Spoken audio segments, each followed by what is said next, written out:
Look at the birds of the air. Your heavenly Father feeds them.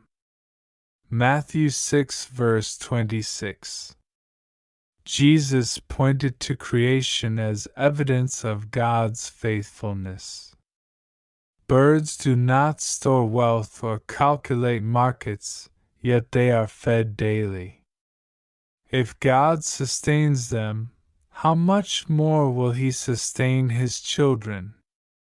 Recession may threaten security, but it cannot override God's fatherly care. He sees you as more valuable than the birds. His provision may come in unexpected ways, but it will come.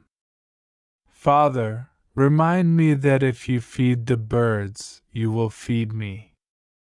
Help me rest in your loving care and trust you daily for provision. Amen.